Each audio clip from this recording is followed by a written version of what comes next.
ઠંડીની સિઝનમાં જો ગરમા ગરમ પાવભાજી મળી જાય ને તો ખાવાની મજા પડી જાય.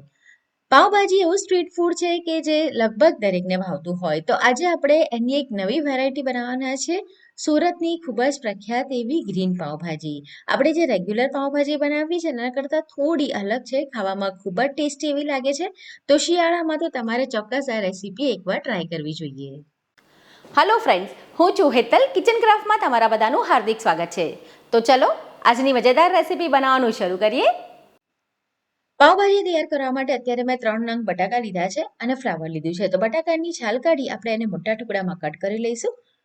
મેં અત્યારે લગભગ 3 થી 4 વ્યક્તિને થાય ને એટલી ક્વોન્ટિટીમાં પાવભાજી તૈયાર કરી છે. તો બટાકા અને ફ્લાવરને આપણે ડાયરેક્ટ પ્રેશર કુક કરીશું. તો લગભગ અડધાથી પોણા ગ્લાસ જેટલું પાણી આની અંદર એડ કરવાનું છે અને 3 થી 4 વિસલ આવે ત્યાં સુધી આપણે એને પ્રેશર કુક કરી લેવાનું છે. કુકર આપણું થાય ત્યાં સુધી આપણે બીજી તૈયારી કરીએ. તો એક કડાઈની અંદર પાણી ગરમ કરવા મૂકવાનું છે. એની અંદર આપણે ચપટીક જેટલી ખાંડ, ચપટીક જેટલું મીઠું અને ચપટીક જેટલો ખાવાનો સોડા એડ કરવાનો છે અને પાલકને આપણે બ્લાન્ચ કરવાની છે. ગ્રીન પાવભાજીની અંદર ગ્રીન કલર છે ને પાલકના કારણે આવે છે. તો પાલકને જો આપણે કાચી જ નાખીએ ને તો એનો જે કલર છે એ ચેન્જ થઈ જાય. તો એના માટે આ બ્લાન્ચ કરવી જરૂરી છે. તો બસ ગરમ પાણીની અંદર લગભગ 3 થી 4 મિનિટ માટે આપણે પાલકને ઉકળવા દેવાની છે. વધારે નથી રાખવાની, ફક્ત 3 થી 4 જ મિનિટ માટે આપણે એને રહેવા દઈશું અને ત્યાર પછી એને ગરમ પાણીમાંથી બહાર કાઢી લેવાની છે. તમે જોઈ શકો છો કે એનો જે કલર છે એ પહેલા કરતાં પણ એકદમ સરસ ગ્રીન થઈ ગયો છે. હવે 4 મિનિટ પછી આપણે એને આ રીતે ચાળણીમાં નિતારી લઈશું. પણ હજુ એ ગરમ છે. તો જો એ ઠંડી નહીં થાય ને તો એની અંદર આગળ કુકિંગ પ્રોસેસ ચાલુ રહેશે. તો એ તરત જ ઠંડી પડે એના માટે આપણે એને બરફના પાણીમાં નાખવાની છે અને આ પાણીની અંદર આપણે વટાણાને બ્લાન્ચ કરીશું. તો મેં અત્યારે લગભગ પોણો કપ જેટલા વટાણા લીધા છે. તો એને પણ આપણે ગરમ પાણીમાં 3 થી 4 મિનિટ માટે ઉકળવા દેવાના છે અને પાલકને આ રીતે એકદમ ઠંડા બરફના પાણીમાં નાખવાની છે, જેથી એની અંદર જે કુકિંગ પ્રોસેસ ચાલુ છે ને એ બંધ થઈ જાય. તો 2 થી 3 મિનિટ માટે આપણે એને એકદમ ઠંડા પાણીની અંદર રહેવા દઈએ, જેથી એ એકદમ ઠંડી થઈ જાય. આ પ્રોસેસના કારણે પાલકનો જે કલર છે ને એ એકદમ સરસ ગ્રીન રહે છે. તમે બહાર રેસ્ટોરન્ટમાં જો પાલક પનીર ખાતું હોય ને તો એની અંદર કોઈ કલર એડ કરવામાં નથી આવતો. આ રીતે બ્લાન્ચ કરીને પાલક ઉપયોગમાં લેવાય છે અને એના કારણે જ ખૂબ જ સરસ એવો કલર આવે છે. તો 2 થી 3 મિનિટ પછી આપણે ઠંડા પાણીમાંથી એને કાઢી લઈશું અને આ રીતે એને આપણે નિતારી લેવાની છે. અને જે વટાણા છે ને એને પણ 3 થી 4 મિનિટ પછી આપણે સેમ આ પ્રોસેસ કરવાની છે કે ઉકળતા પાણીમાંથી આપણે વટાણાને કાઢી લેવાના છે અને પછી તરત જ આપણે એને ઠંડા પાણીમાં નાખી દેવાના અને ત્યાર પછી 2 થી 3 મિનિટ પછી એમાંથી પણ કાઢી લેવાના છે. હવે બીજી તૈયારી આપણે જે કરવાની છે એમાં આપણને જોઈશે આદુ, લસણ, ડુંગળી, કેપ્સિકમ અને લીલા ટમેટા. આ પાવભાજીમાં આપણે ખટાશ માટે લીલા ટામેટાનો ઉપયોગ કરીશું. તો આદુ અને લસણની આપણે પેસ્ટ તૈયાર કરી લેવાની છે. ડુંગળીને મેં એકદમ ઝીણી ખમણી લીધી છે અને ટમેટાને પણ છીણી લીધા છે અને પાણી આપણે નથી નાખવાનું પેસ્ટ બનાવતી વખતે. કેપ્સિકમને પણ ઝીણા ટુકડામાં કટ કરી લીધું છે. અત્યારે હવે આપણું કુકર ઠંડુ થઈ ગયું હતું તો બટાકા અને ફ્લાવર એમાં બફાઈ ગયા છે. તો એને આપણે મેશ કરી લેવાના છે. તમે બહાર જો પાઉંભાજી ખાધી હોય ને તો એનું જે ટેક્સચર હોય છે ને એકદમ સરસ, એ એના કારણે આવે છે કે એની ભાજી ખૂબ જ સરસ રીતે મેશ કરેલી હોય છે. તમે જોયું હશે કે લોકો તૈયાર કરતા હોય ને તો મોટા તવાનો ઉપયોગ કરે છે ભાજી બનાવવા માટે. પણ આપણે ઘરે તૈયાર કરીએ ને તો આપણી પાસે એવો તવો ન હોય. તો આ રીતનું પેન લેવાનું જે થોડું ફ્લેટ હોય. એની અંદર વઘાર માટે આપણે તેલ અને બટર બંનેનો ઉપયોગ કરીશું અને એની અંદર હાફ ટીસ્પૂન આપણે જીરું નાખવાનું છે, હાફ ટીસ્પૂન હિંગ નાખવાની છે, 1 ટીસ્પૂન આપણે હળદર નાખીશું. ઘણા બધા લોકો પાવભાજીની ભાજી બનાવે તો એમાં જીરું નથી નાખતા. તમે ન ખાતા હોય તો સ્કીપ કરી શકો છો. ત્યારબાદ આપણે ડુંગળી નાખવાની છે અને ડુંગળીને આપણે સાંતળી લેવાની છે. આ પાવભાજી બનાવવા માટે મેં લીલી ડુંગળી, લીલું લસણ એ બંનેનો ઉપયોગ કર્યો છે. શિયાળામાં ખૂબ જ સરસ મળે છે અને સાથે આપણે સૂકી ડુંગળી અને સૂકું લસણ પણ એડ કરવાનું છે, કારણ કે લીલા લસણ ડુંગળીમાં એટલી સ્ટ્રોંગનેસ નથી હોતી. તો ડુંગળી સંતાઈ જાય એટલે આપણે આદુ અને લસણની પેસ્ટ ઉમેરવાની છે અને લસણનો કાચો સ્વાદ જતો રહે ને પછી એની અંદર આપણે ટમેટા એડ કરવાના છે.